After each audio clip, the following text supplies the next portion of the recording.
I'm afraid he has found your letters to me, Leonard. He? Who is he? My husband, of course. Stupid. The devil. That's awkward if true. What makes you think your husband has found them? The letters are missing, and who else could have taken them? You remember where I kept them? Under that pile of lingerie in my middle bureau drawer? Well, the whole packet is gone. Also, Jim has changed toward me the last few days. He's so grouchy all the time. And he has a kind of sly look, too, as if he knew something and were watching me. What do you think he'll do about it? I don't know, I'm sure, but it makes me very uncomfortable. The present question is, what are we going to do? Have you anything to suggest? Ethel Drew and her lover, Leonard Alton, stared at each other in mutual alarm. Also, their consternation was touched with more than a hint of critical appraisal. In the light of the danger that menaced their affair, Ethel wondered if Leonard were quite the ideal gallant she had imagined him to be. And Leonard wondered for the first time if Ethel's blonde deliciousness were not becoming slightly overmature. However, they had had a lot of pleasant times together, and neither of them relished the idea of an interruption to those good times. Then there were other considerations. Ethel was indifferent to her husband, but there were reasons why she did not care to lose him. He was a convenient wage earner and provider of luxuries, even if not of romantic thrills. And Leonard, on his part, was hardly intrigued by the vision of a divorce suit in which he would find himself playing the expensive role of co-respondent. Also, he might have to marry Ethel and support her. Supposing he decides to divorce me? Ethel, with feminine frankness, was the first to voice the thought.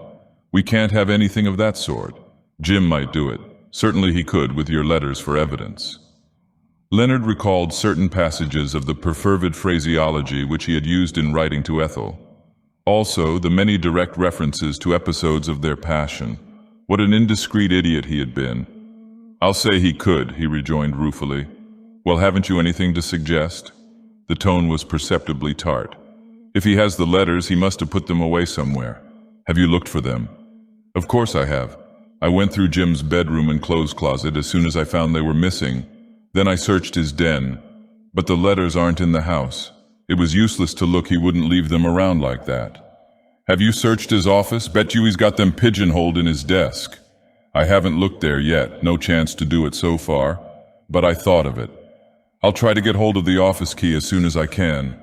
Jim may go out of town for a day or two before long on some business deal. You've got to find the letters, Ethel. That's evident. You wouldn't be much good at finding them. Of course, it's up to me. But I'll come with you if you like. Oh, all right.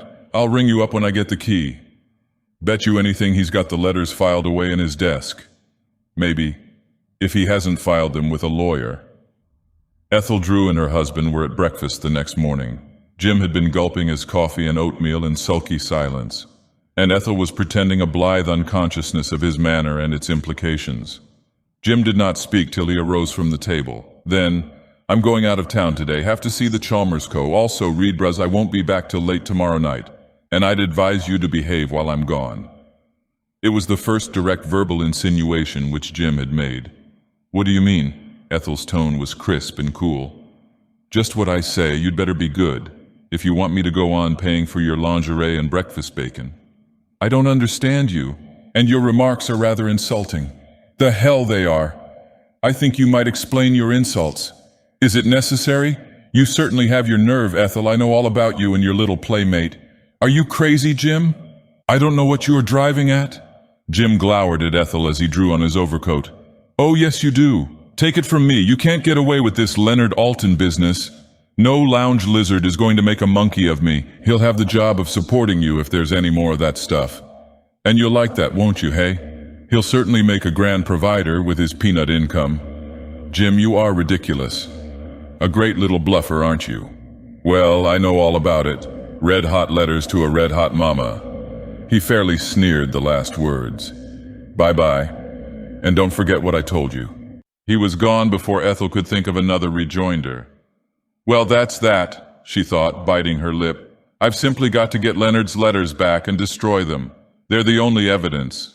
Jim can be nasty, of course, but he couldn't really prove anything without them.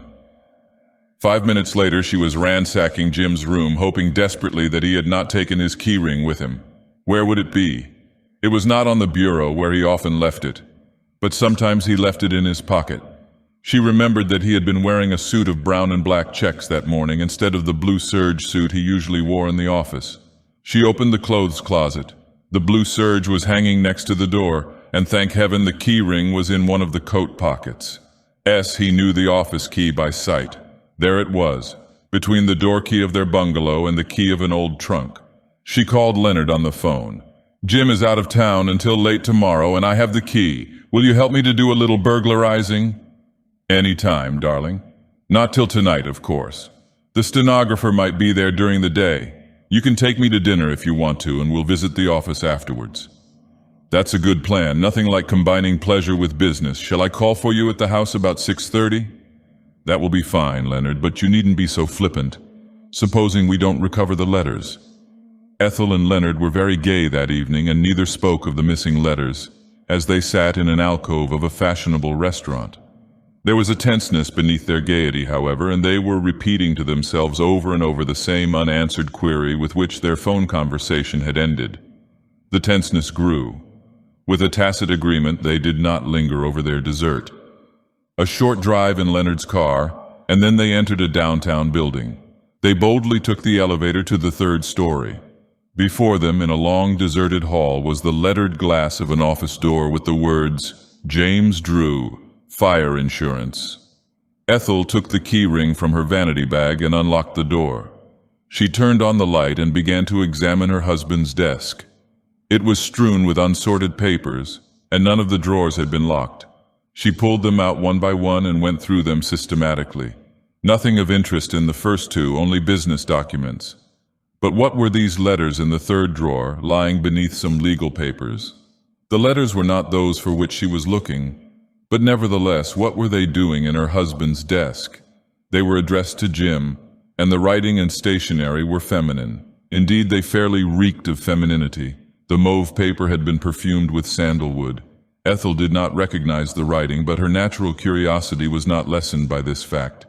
She opened one of them and began to read it. The letter began, "Darling Piggy," and was full of endearments and amorous allusions, couched in the diction of a demimonde. It was signed, "Your red-hot Tootsie-Wootsie Flora," with a row of crosses before and after the name. Ethel's cheeks and eyes were burning as she turned to Leonard. She was shocked and amazed, also indignant. She would not have believed Jim capable of this sort of thing. Who was this low woman with whom he had gotten himself involved?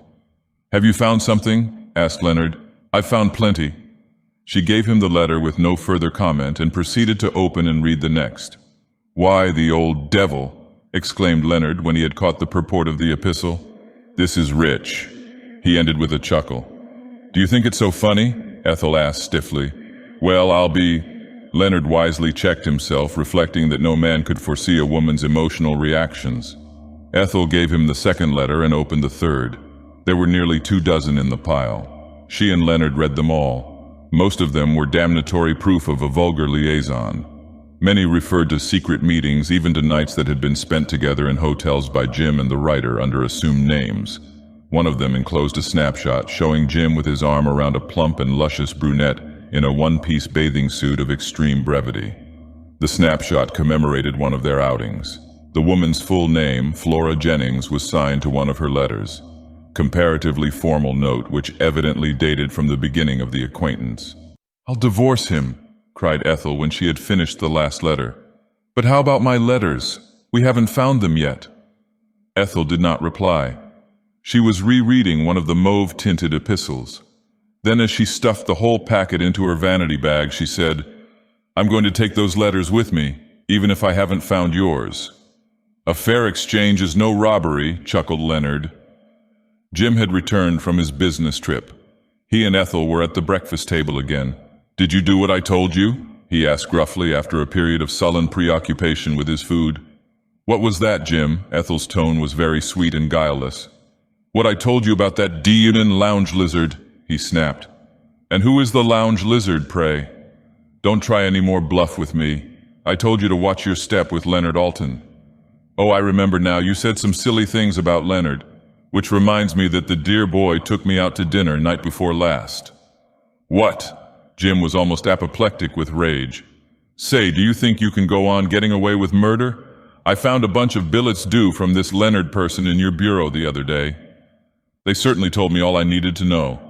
They ought to have been written on asbestos instead of paper. Do you think I'm going to stand for any more of this? I've got those letters in a safety deposit box at the bank, but I'll deposit them with a lawyer if there's any more funny business. Why, what an odd coincidence, laughed Ethel. I put some letters in a box at the bank myself only yesterday. You did? What letters? Jim was plainly puzzled. Oh, some letters on mauve paper, scented with sandalwood. They were written to you, Jim, by someone named Flora Jennings. So I think you'd better not say anything more about Leonard.